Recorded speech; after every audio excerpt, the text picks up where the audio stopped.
इमानदार, मेहनती र देशभक्तहरूलाई सम्मान गर्दै व्यथिति, भ्रष्टाचार अनि अन्याय विरुद्ध हाम्रो निगरानी। यो हो टेलिभिजनको समय चक्रमा यहाँलाई हार्दिक स्वागत छ दर्शकवृन्द। म विक्रम श्रेष्ठ।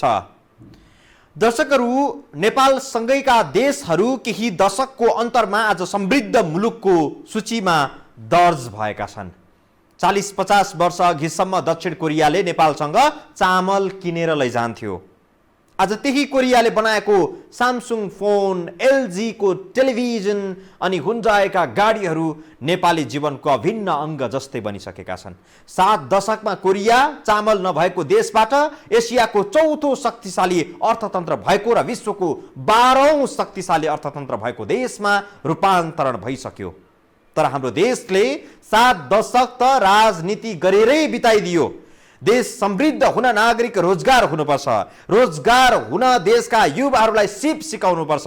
देशका युवा विदेश पठाउने, सिप जानेका विदेशी कामदारलाई नेपाल भित्र्याउने अनि देशभित्रको स्रोत साधन असरल्ल छाडेर रेमिटेन्ट वस्तु विदेशबाट ल्याएर देश चलाइरहेको छ। आज यस्तै एक सन्दर्भ जोड्दैछौँ दर्शकहरू, जसले हाम्रो देशका नीति बुझ्न सजिलो हुनेछ।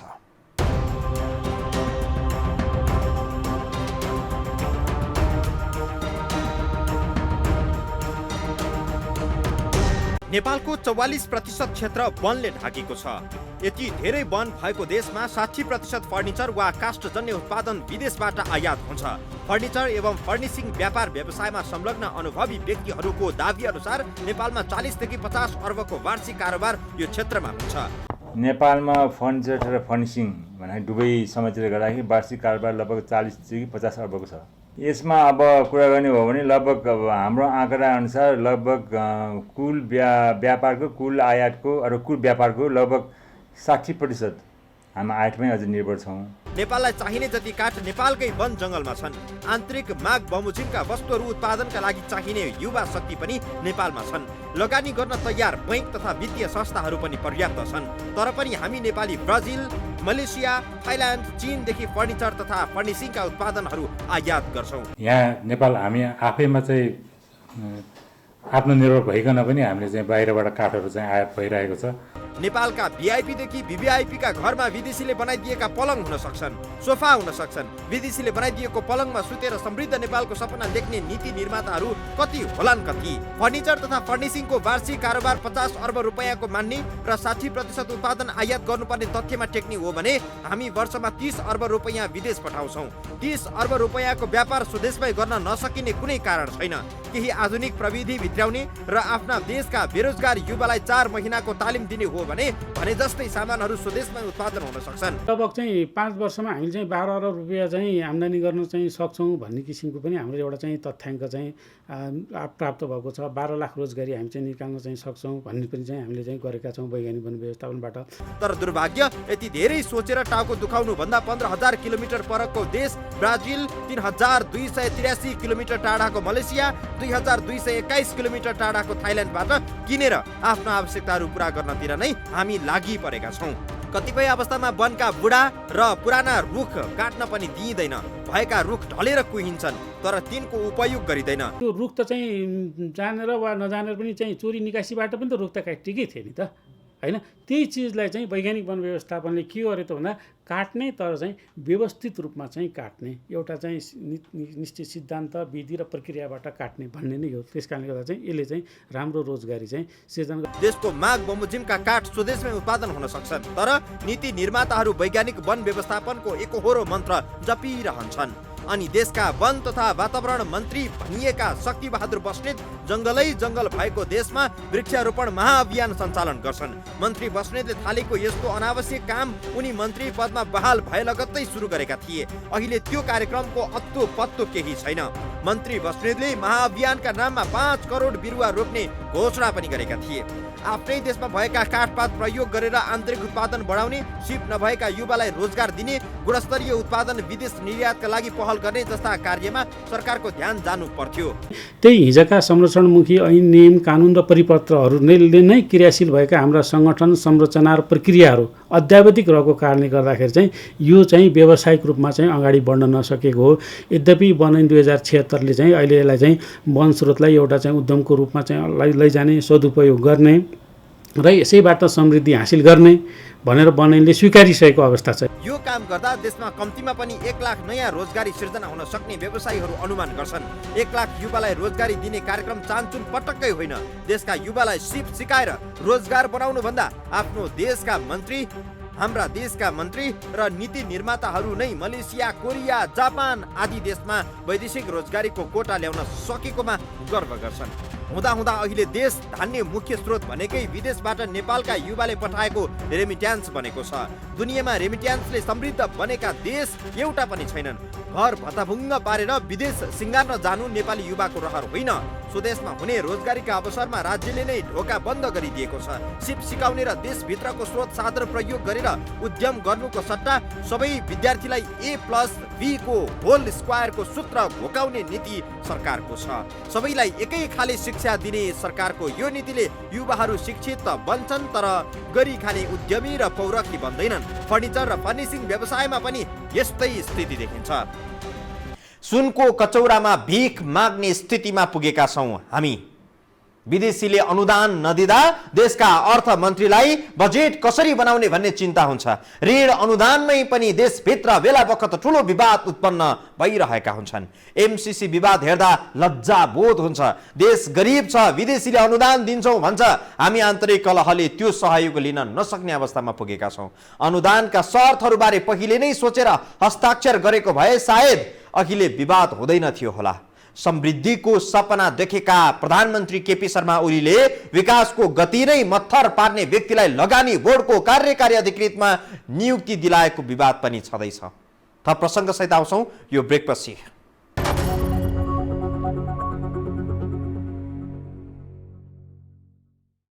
देशमा वन पैदावारको कुनै कमी छैन। आफ्नै देशको स्रोत साधन प्रयोग गरेर जति पनि फर्निचर र फर्निसिङका वस्तु उत्पादन गर्न सकिन्छ।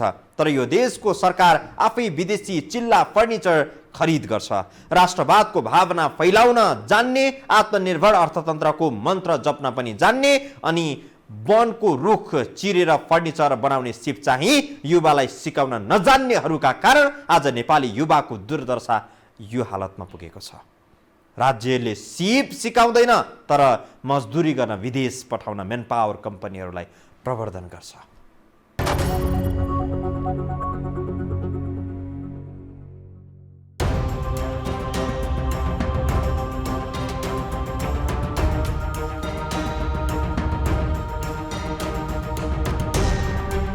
फर्निचर तथा फर्निसिङ उद्योगमा काम गर्ने मध्ये 70% कामदार भारतीय रहेको व्यवसायीहरू अनुमान गर्छन्। यी कामदारहरूले मासिक 20,000 देखि 50,000 सम्म कमाई गर्छन्। 8 घण्टा भन्दा बढी काम गर्नेले ओभरटाइमको ज्याला पनि पाउँछन्। धुलै मैलै भएर काम गर्नुपर्ने भएका कारण सायद हामी नेपालीलाई यस्ता काम गर्न लाज हुन्छ होला। तर विदेशी भूमिमा स्वाभिमान नै पचाएर विदेशीको उत्पीडन सहेर श्रम बेच्नुभन्दा स्वदेशमै सिपवाला काम गर्नु बढी सम्मानजनक हुन सक्छ। स्किल म्यान पावरले त्यो कुरा गर्नुभयो भने लगभग उनीहरूले महिनाको 40-50 हजारदेखि लिएर 60-70 हजार पनि कमाउँछन्। महिनामा 30,000 कमाउन खाडी मलेसिया जानेहरू धेरै छन्। तर 4 देखि 6 महिना तालिम लिएर मेहनत गर्नेहरूले भने मलेसियामा कमाए भन्दा राम्रै आय स्वदेशमै गर्न सकिन्छ। नेपाली युवा रोजगारी नपाएर हैरान छन्। फर्निचर उद्योगहरू कामदार नपाएर हैरान छन्। उद्योगतिर हेर्ने हो भने उद्योगतिर हेर्यो भने लगभग तपाईँको आधीभन्दा बढी, म भन्छु लगभग 60% आधी नै भनौँ, आधीभन्दा बढी चाहिँ बाहिरकै हामी अझ पनि बाहिरका हाम्रा कामदारहरू हामी चिकाउनु परेको छ काम गर्ने मान्छे नभएर होइन। लगभग आधी जति आधा जति 50% अथवा त्योभन्दा कम चाहिँ नि हामी स्वदेशी कामदारहरूले थाल्नु परेको छ। त्यो अवस्थामा कस्तो छ भने नेपाली कामदारहरूमा स्किल म्यान पावर अलिक कमै छ। देशमा भएको रोजगारीको अवसरमा भारतीय कामदारले अवसर पाएका छन्। देशका युवा भने विदेशी भूमिमा यस्तो समय यातना खेप्न विवश छन्।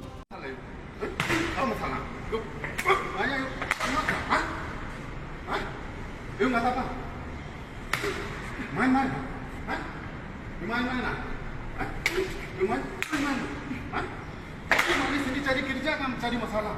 Hah? Cari apa? Saya baik-baik sama you. Lu lagi you rasa apa? Hah? Banyak besaran? Hah? Banyak besar? Hah? Banyak besar kayak? Hah?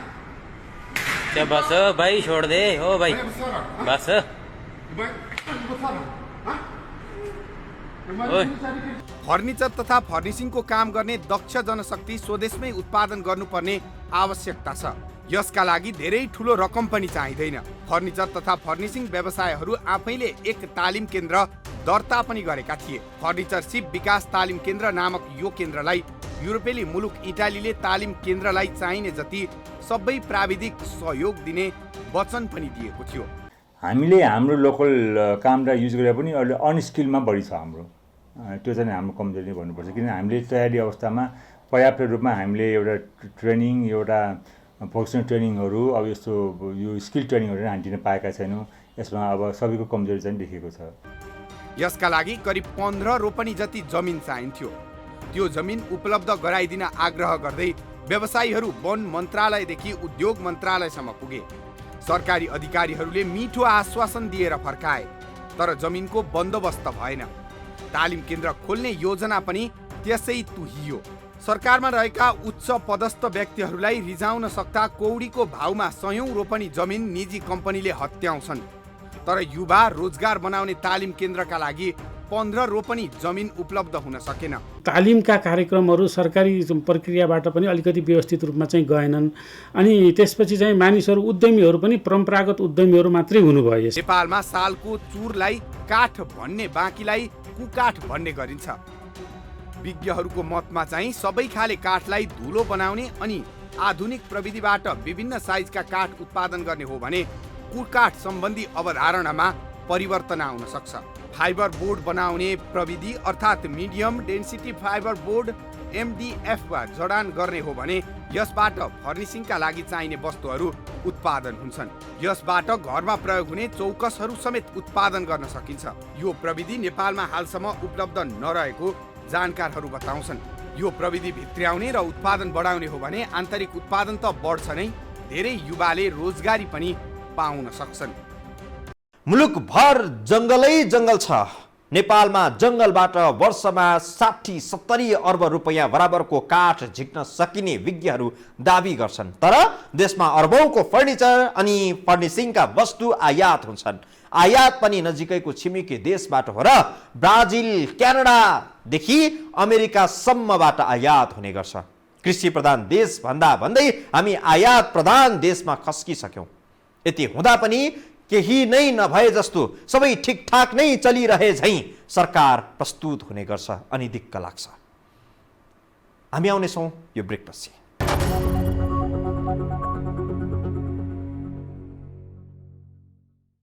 सालको काठ छोइ नसक्नु छ। काठबाट बनेका घरहरू नेपालमा पहिले जति पनि हुन्थे। आजकल काठ महँगिएपछि कंक्रिटका घरहरू बन्ने क्रम बढ्दो छ। विज्ञहरूको दाबी अनुसार नेपालमा काठ महँगो भएर मानिसहरू कंक्रिटका घरमा आकर्षित भएका होइनन्, खासमा काठ महँगो पारिएको हो। सामुदायिक वनहरूले 800 देखि 1000 प्रति क्युबिक फुटमा बिक्री गरेको काठ उपभोक्तासम्म आइपुग्दा 6 देखि 8000 रुपैयाँ पर्छ। बिचौलियाको जगजगी भएको देशमा काठमा पनि बिचौलियाकै राज चलिरहेको छ। देखिरहनु भएको यो पलङको मूल्य कति होला अनुमान गर्न सक्नुहुन्छ? यो पलङको मूल्य 15 लाख हो अनि यो सोफाको मूल्य चाहिँ 7 लाख। यति महँगा फर्निचर हाम्रै देशका काठ नेपाली सिप प्रयोग गरेर बनाएको भए कस्तो हुन्थ्यो होला? यो फर्निचर भारतबाट आयात गरिएको हो। यति महँगा फर्निचर किनेर हामी नेपालीहरू आफ्ना आवश्यकता पुरा गर्दै आएका छौँ। सबै खालको छ, तपाईँको 35,000 देखि 15 लाखसम्मको सबै खालको सामानहरू छ। हजुर, देशमा काठ नभएको होइन, पौरखी हातहरू पनि नभएका होइनन्। नभएको त सरकारी नीति र कार्यक्रम मात्रै हो। सरकारले लिएको वैज्ञानिक वन व्यवस्थापनको नीति कार्यान्वयनमा आउने हो भने देशलाई पुग्ने पर्याप्त काठ स्वदेशमै उत्पादन हुन्छ। चाहिए जति उत्पादन भएपछि मूल्यमा स्वस्थ प्रतिस्पर्धा हुन्छ, जसबाट काठ सस्तो पर्न जान्छ। सामुदायिक वनले 800 मा बिक्री गरेको काठ उपभोक्ताले 8000 तिर्नुपर्ने कुनै कारण छैन।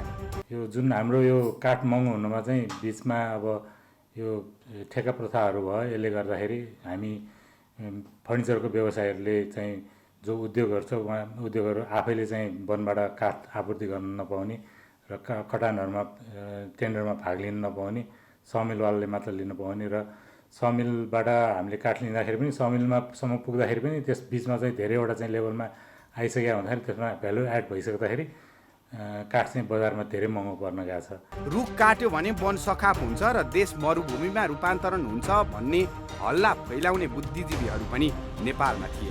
विश्व बैंकले समेत कुनै बेला नेपालमा भइरहेको वन विनाशको यो क्रम जारी रहने हो भने सन् 2000 सम्ममा नेपालमा वन क्षेत्र बाँकी नै नरहने चेतावनी दिएको थियो। तर सन् 2000 पछि नेपालको वन क्षेत्र बढेर गयो। नेपालको संविधानमै वन क्षेत्र 40% कायम गरिने उल्लेख गरिएको छ। तर नेपालमा 44% भन्दा केही बढी क्षेत्र वनले ढाकिसकेको छ। पहाडी क्षेत्रबाट बसाइ सर्नेहरूको ताँतीले 67% पहाडी क्षेत्रमा वन जङ्गल पर्याप्त छ। कुनै समय एउटा रुख हुर्किन 80 वर्ष लाग्छ भन्ने मान्यता नेपालमा थियो। तर अहिले केही विदेशी प्रजातिका रुखहरू 10 वर्ष जतिमै हुर्किसक्छन्। अर्थात् वन भनेको 10 वर्षमा नवीकरण हुन सक्ने स्रोतमा परिणत भइसकेको छ। तर अहिले पनि धेरैलाई लाग्छ रुख काटेपछि वन विनाश भइहाल्छ। रुख काटिए तापनि चाहिँ हामीले यदि संरक्षण गर्न सक्ने हो भने चाहिँ त्यो पुनर्स्थापना हुन सक्दछ। रुख काटिँदाखेरि मात्रै वन विनाश हुने चाहिँ होइन। नेपालकै वनमा बुढा रुखहरू विधिसङ्गत तवरले काट्ने हो भने नेपालको माग पुरा पनि हुन सक्छ, वन विनाश पनि हुँदैन। सरकारी नीतिकै कारण देशमा काठ भई विदेशी वस्तु आयात भइरहेको टिप्पणी गर्दै आएका छन्। वनको स्रोत पनि पैसा आर्जन गर्ने क्षेत्र हो भन्ने स्वीकार गर्ने, त्यसका लागि लगानी गर्ने र त्यस क्षेत्रलाई पनि प्राथमिकता राख्ने कार्य सरकारले गर्न सकेको छैन। सरकार आत्मनिर्भर अर्थतन्त्रमा जोड दिइरहेको छ। तर बजार हेर्ने हो भने विदेशी उत्पादनले भरिभर आउँछन्। वन अनि काठका कुरा यस्तै छन्। माननीय मन्त्रीज्यूको वक्र दृष्टि गरिब चेपाङतिर नजाओस्, गर्नका लागि अति धेरै बाँकी छ।